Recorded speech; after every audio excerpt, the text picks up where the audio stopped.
My name is Alyssa. I've been married to my husband, Smith, for 3 years. I work as an insurance sales agent. Although I have flexible hours, I work on commission. So sometimes I get home later than Smith during busy periods. Smith has always been there for me, running his small business. We had a pretty good arrangement. I didn't have much time for housework, and Smith didn't mind doing it. But the issue has always been with my sister-in-law. My in-laws are really great people who have never mistreated me. However, sister-in-law is super attached to Smith. From the beginning of our relationship, she's been causing me problems. Despite multiple warnings from my in-laws, Smith has always taken her side. We argue about it now and then, but since we only see sister-in-law a few times a year, I didn't make a big deal about it. However, that doesn't mean I don't hold some resentment towards her. For example, I like a particular brand.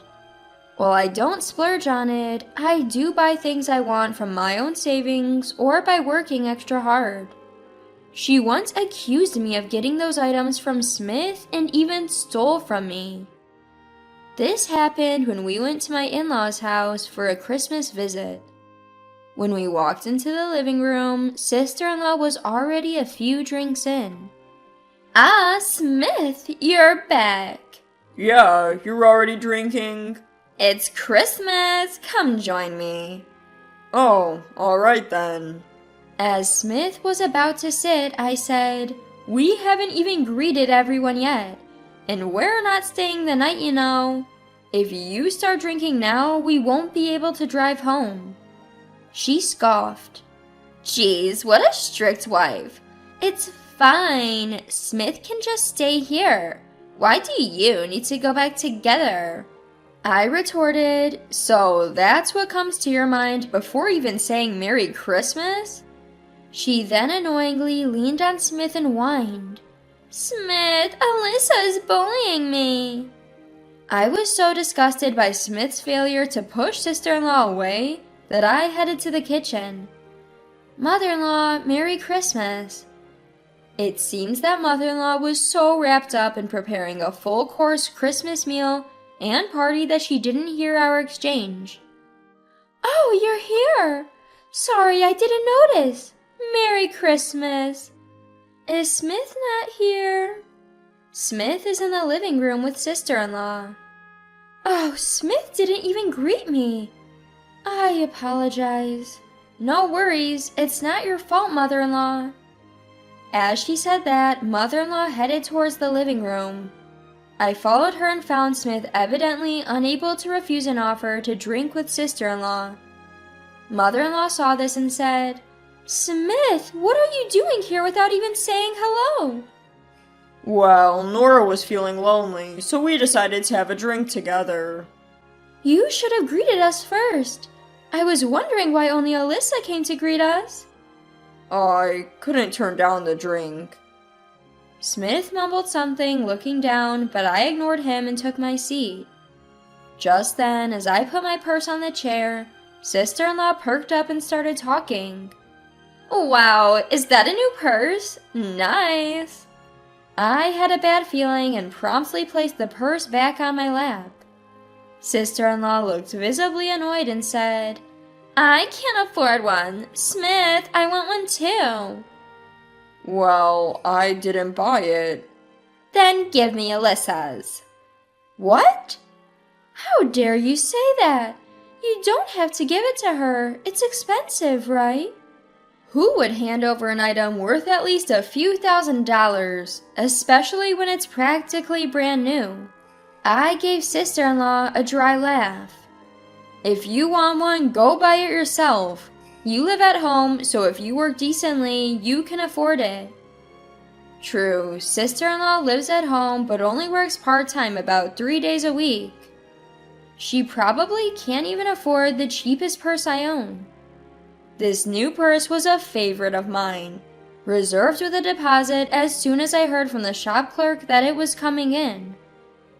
There's no way I would easily give that up, especially not to sister-in-law. Then Smith started saying something outrageous. Hey, give that to Nora. What? You have plenty. It won't hurt to give away just one. Do you even know how much it costs? If you have so many, what's the problem? No way! I even paid a deposit to get this. Stingy! So stingy. Could you please not talk like a child? Are you even an adult?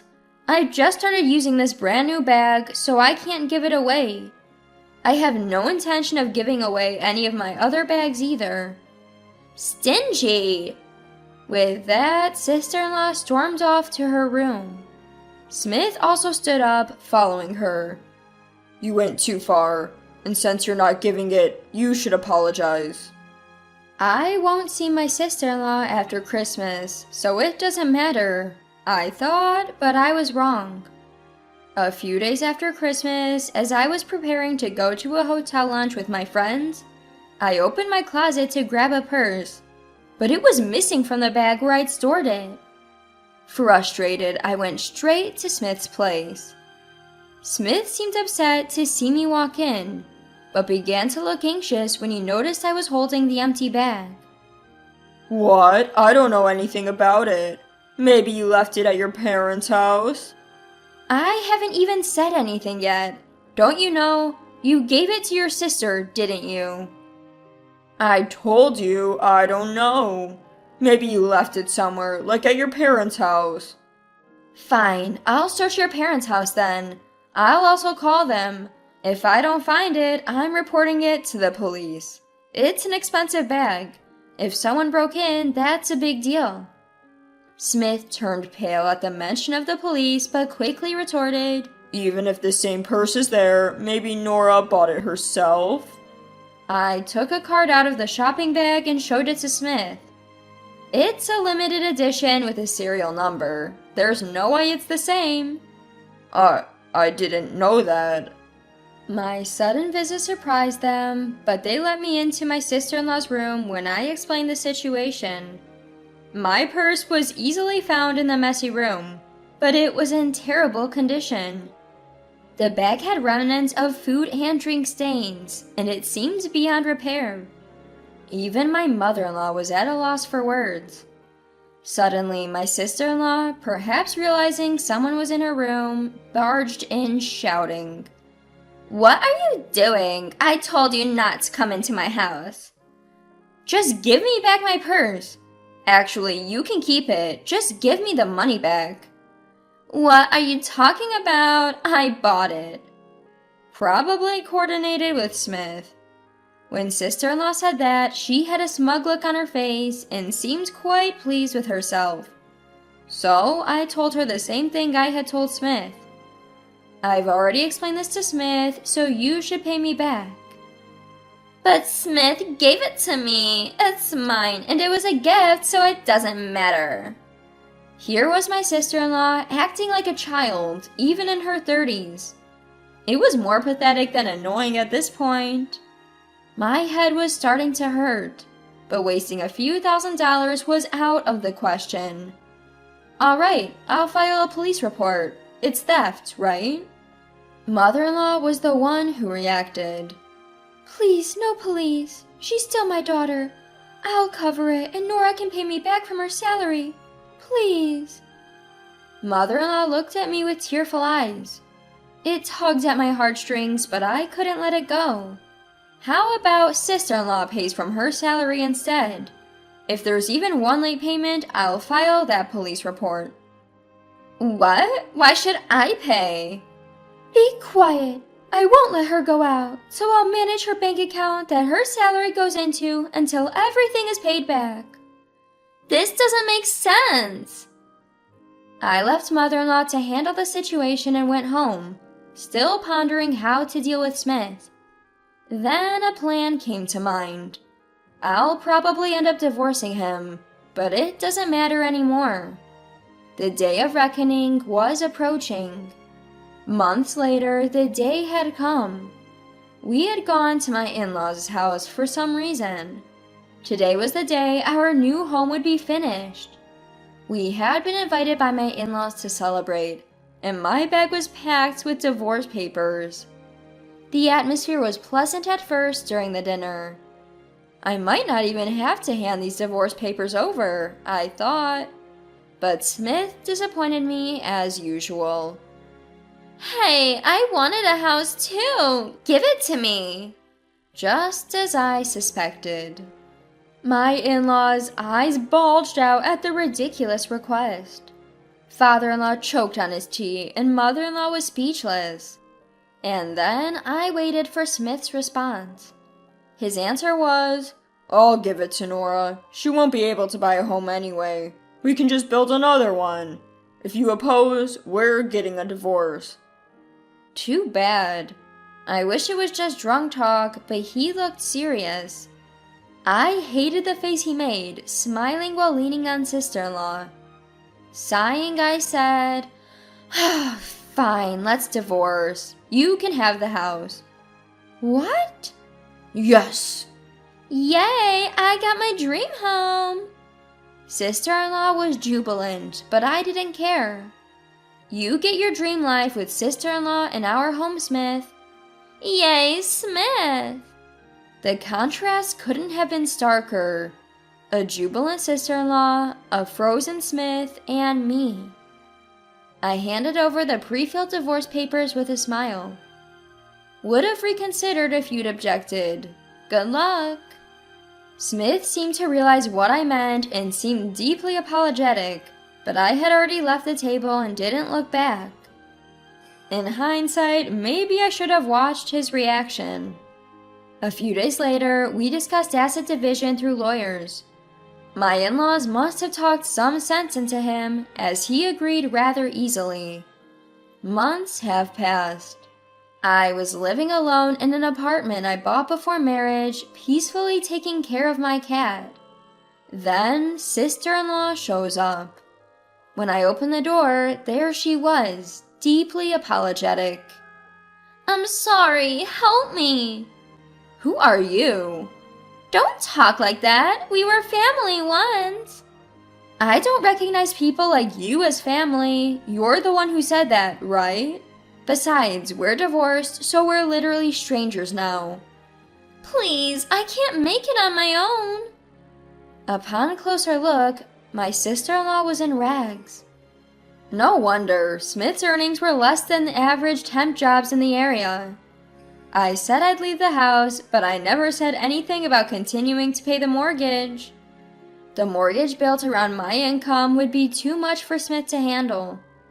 I bet the loan alone would swallow up his paycheck. Originally, the home was built so I could live there with Smith, but now I don't care anymore. I never thought Smith would earn so little. Neither did I. Smith is what you'd call a freelance writer. If he writes, he makes money. If he doesn't, well, no income. Smith hates working. He gets sick if he has to do regular work outside, so a regular job is out of the question for him. He's tried it before but quit after a few months. So he was content doing housework while I was the main breadwinner. I provided almost all of our living expenses, and even the down payment on the house came from my savings. I found out that Smith boasted how he funded our lifestyle and splurged on luxury items without contributing to living expenses. And when we got divorced, I learned he had even taken on debt. Wanna guess what the debt was for? Presents for sister-in-law. I knew something was off when I saw high-end clothes and accessories scattered in sister-in-law's room, items she couldn't afford on a part-time job. My suspicions led me to discover thousands of dollars in debt on Smith's credit card. Sure, he could pay it off if he worked, but let's be real. Someone accustomed to a laid-back lifestyle isn't going to suddenly work hard. Why not sell the house then? We've been cut off by Mom and Dad. They've sold our house and moved away. If we sell, we have nowhere to go. That caught me off guard. While my in-laws had always been soft on my harassing sister-in-law, I thought they would never actually abandon her, but it seems they'd finally reached their breaking point this time. No surprise there, with Smith falsifying his income and stealing the house from me, and sister-in-law sticking to him like glue. And then there's the home loan in tens of thousands of dollars. Even loving parents have their breaking point. It's what you chose, right? A home with just you and Smith. But Smith told me to sell my gifts, to work because we can't sell the house. That's on you. It's painful to see a 32-year-old crying at the doorstep. Actually, Smith is 10 years older than me. And believe it or not, sister-in-law is 8 years older than me. It's just pathetic that no one had set them straight before. But that's a separate issue. Why should I help people who've mistreated me all this time? I'll be going freelance a month after the divorce. I have my professional connections from my diplomat days, so I'll be just fine. But that's for my future, not for the downtrodden sister-in-law standing in front of me now. Please, can you at least take over half the mortgage? I couldn't help but burst out laughing, which enraged sister-in-law, her face turning beet red. What the heck? I'm begging you. Let me make this clear. No, I won't pay the mortgage. Why should I pay for a house I no longer live in? But you're the sister-in-law. So, I'm no longer your sister-in-law, got it? If you keep this up, I'm calling the cops. Do you want a criminal record too? My sister-in-law was startled by the mention of the police and scampered away. It's likely that Smith and she will have to fend for themselves from here on out. They're both adults. They should get what they want with their own efforts.